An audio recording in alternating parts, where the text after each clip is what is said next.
Você que nos assiste toda a semana aqui pela TV Unifev, estamos mais uma vez começando o programa Empreender Tecnologias. Para muitos já se tornou um costume acompanhar aqui o canal 55 UHF de Votuporanga, São Paulo, a sua TV Unifev.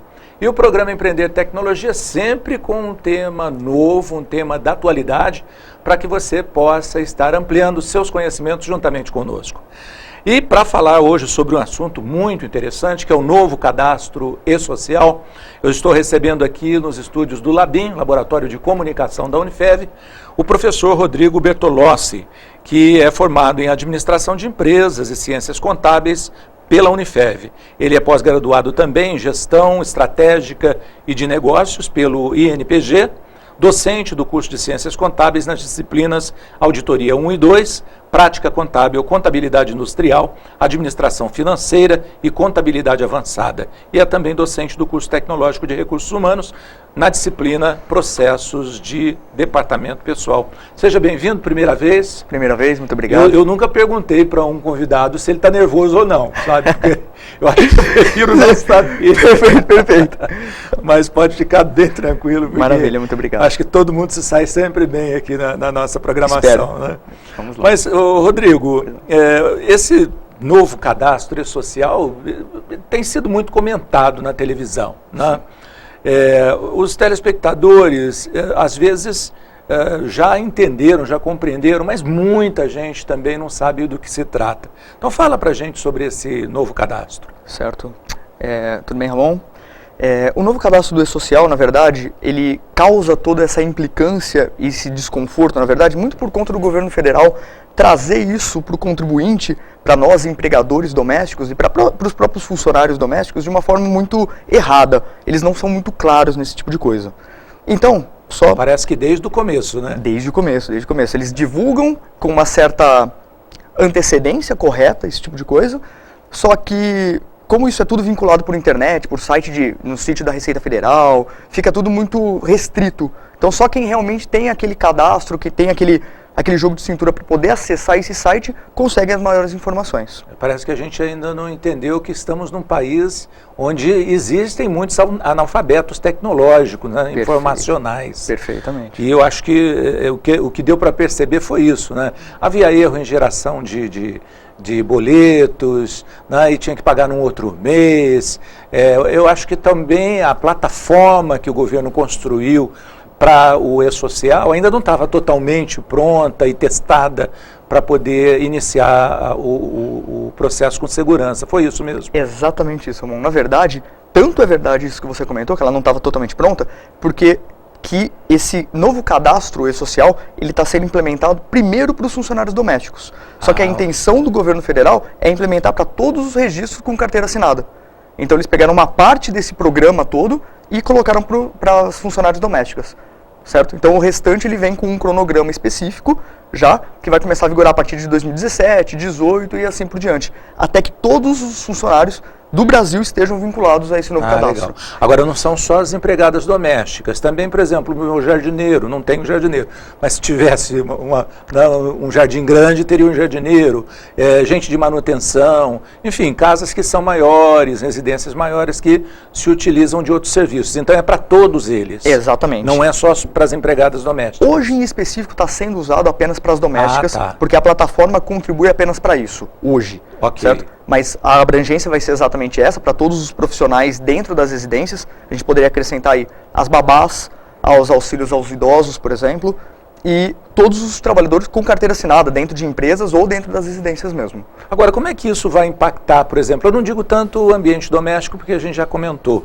mas as empresas, elas vão ser mais monitoradas, mais acompanhadas, não vou poder omitir nenhuma informação, com certeza, é isso mesmo? Exatamente, o e-social, na verdade, está sendo criado exatamente por isso. O teste é nas domésticas porque a legislação é mais branda, ela é mais tranquila, tem menos tópicos a serem seguidos. Tá. Pensando num registro de um funcionário dentro de uma empresa, a gente vai ter que seguir a CLT, Consolidação das Leis Trabalhistas, vai ter que seguir toda a carga horária que esse funcionário pode fazer e evitar fraudes, na grande maioria das vezes, que é no não recolhimento do INSS, no não recolhimento do fundo de garantia, ou até fraudes em valores mesmo, no pagamento de salário, férias, 13º, rescisões trabalhistas, que é uma polêmica muito grande. Claro. Hoje os sindicatos eles dão esse auxílio, mas o empregador ele ainda consegue agir de má fé contra o funcionário. O E-Social, como vai ser um programa online, então a gente joga as informações e o próprio sistema do governo nos entrega a guia e os recibos de pagamento. Não tem como a gente manipular esse tipo de informação.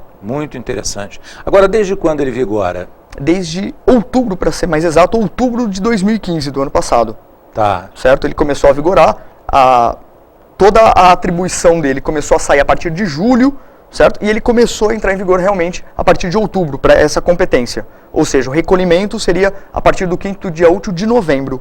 Seria o primeiro recolhimento do E-Social. Agora, como ele é feito? Por exemplo, é o próprio empregador que vai abrir o cadastro, acessar, criar senha e fazer todos os procedimentos depois, é isso? Exatamente. A obrigatoriedade é do empregador. O funcionário não tem obrigatoriedade nenhuma de se cadastrar. Então, o empregador, eu, por exemplo, empregador, entro no sítio da Receita Federal, no link E-Social, preencho todo o meu cadastro, crio um código de acesso, crio uma senha específica para mim, e logo em seguida cadastro os meus funcionários, ou o meu funcionário, em princípio, os domésticos.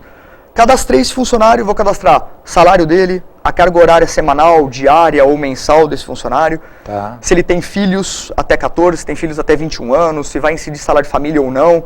Vou fazer esse pré-cadastro, certo? E esse pré-cadastro para todos os domésticos que já estavam admitidos foi até outubro de 2015, certo? Perfeito, perfeito. Bom, uma pergunta adicional. Sempre o empregador tem que fazer isso? Ou ele pode, por exemplo, eu vou lá no Rodrigo, no escritório dele, e vou pedir para que ele faça isso para mim. Isso está acontecendo, não? Sim, isso está acontecendo. Também, né? Na verdade, aí a gente já entra num ramo mais empresarial. As Sim. empresas, a gente precisaria de um programa específico para transmitir esse tipo de informação. No doméstico, ele ainda não acontece, não tem essa obrigatoriedade. Mas já acontece, como no escritório mesmo, a gente tem uma série de empregadores domésticos que, para não ter esse tempo hábil para fazer todo esse cadastro e não saber como preencher esse tipo de informação, eles nos procuram os contadores, escritórios de contabilidade especializados, que fazem esse cadastro para eles. Legal, muito interessante. Agora, no que consiste essa nova guia do FGTS do empregado doméstico? Tá. A nova guia do FGTS, ela tem um apelido chamado Simples Doméstico. Por que simples? Já existe um imposto federal, que é para as empresas, chamado de Simples Nacional, que reúne uma série de impostos em uma única guia. Perfeito? Então, o Simples Doméstico, ele vem com mais ou menos a mesma ideia. Ele vai reunir uma série de porcentagens que vai ser recolhido numa única guia. Por exemplo, dentro dessa guia vão estar de 8% a 11% do recolhimento para a Previdência Social, que é o INSS. Tá. 8% de recolhimento do INSS patronal, que é o recolhimento por parte do empregador doméstico mesmo, não a parte que é descontada do funcionário. 8% do FGTS, que aí passa a ser obrigatório, certo? Perfeito. Então, até o ano passado, final do ano passado, os empregadores domésticos tinham isso por opção, eles poderiam ou não pagar o FGTS ao empregado doméstico. A partir de outubro, com o E-Social, não existe mais essa opção, ele passou a ser obrigatório. Que mais? 0,8% para acidentes de trabalho, seguro para acidente de trabalho, e 3,2% para seguros de emissão, certo? Que é como se fosse uma multa rescisória, um FGTS, que o funcionário conseguiria sacar no caso de uma demissão sem justa causa. Agora, no caso da empregada doméstica ou empregado doméstico, ele não paga a parte do funcionário, não, é só a parte patronal? Não, ele paga os dois. Ele paga de 8% a 11%, dependendo do salário doméstico, que é a parte descontada dele, do funcionário, e 8% patronal. Ele paga os dois e a guia vai totalizar no mínimo 20%, juntando todas essas porcentagens. Perfeito, perfeito. Agora, de acordo com a nova legislação, como funciona a carga horária semanal e os intervalos para repouso e alimentação? Certo. Uma mudança importante que a gente tem na legislação com essa abrangência do E-Social é que antigamente não tinha uma carga horária definida. Então o empregador, ele sentava com o funcionário e eles decidiam ali o que fazer. Por exemplo, então eu, funcionário, vou entrar às 8 horas da manhã, certo? Se a casa não for muito grande, eu saio 2 horas da tarde, eu saio 3, não tenho roupa para lavar, então eu saio antes. Então era conversado essa jornada. Hoje, com essa obrigatoriedade, então o empregador ele tem as suas obrigatoriedades, o doméstico também tem os seus deveres, que é colocar uma carga horária específica, que seria de 44 horas semanais ou 220 mensais. Então ele teria que obedecer isso. E falando dos intervalos, que antes também era acordado, então o doméstico ele terminava aquele serviço, sentava, almoçava, levantava e continuava trabalhando. Isso também não pode mais ser permitido. O que a CLT abrange? Que numa jornada acima de 6 horas, o doméstico é obrigado a cumprir de 1 a 2 horas de repouso. Então o que muita gente se pergunta, mas o doméstico ele vai ter que almoçar e ficar sentado esperando, aguardando aquilo no repouso? É o que a lei abrange. Perfeito. Agora, na sua percepção, o fato primeiro foi o INSS, que começou a ser cobrado, né, dos empregadores. E agora o FGTS e mais alguns encargos. Com isso, houve uma diminuição na contratação de empregados domésticos? Houve muito por conta de que os empregadores, e os domésticos inclusive, ambas as partes, elas não conhecem a fundo a lei. Então, eles aparentemente acham, vai subir a carga tributária, então eu vou deixar de contratar. Vou contratar menos, não vale a pena, vou contratar alguém diarista, de alguma forma que não gere um vínculo empregatício. Só que eles esquecem de analisar a fundo a legislação, porque isso pode ser benéfico. Então, pagar mais pode trazer mais atributos, pode melhorar o serviço prestado pelo doméstico. Claro, claro. E agora, a gente ouve dizer que muitos também acabaram, muitos domésticos, com o crescimento, não agora, né? Mas um tempo atrás, um crescimento da oferta de empregos, muitos deixaram o trabalho doméstico para ir para o trabalho industrial, comercial e assim por diante. Exato. Realmente foi fato isso? Realmente foi fato. Na verdade, até muita gente comentava num alto escalão da sociedade, dizendo que ia acabar os empregados domésticos, ninguém mais ia se colocar para trabalhar desse jeito. Claro. Mas muito por conta da legislação não abranger um FGTS, um seguro-desemprego. Então eles estavam se sentindo minorizados e partiram para outro tipo de trabalho. Legal. Bom, eu vou fazer um breve intervalo, daqui a pouquinho a gente continua daqui, mas vamos falar sobre horas extras, vamos falar aí sobre outros benefícios, enfim. Você que está em casa nos acompanha aqui pela TV Unifev, daqui a pouquinho, depois do intervalo, a gente continua o nosso bate-papo de hoje com o professor Rodrigo. Voltamos em seguida.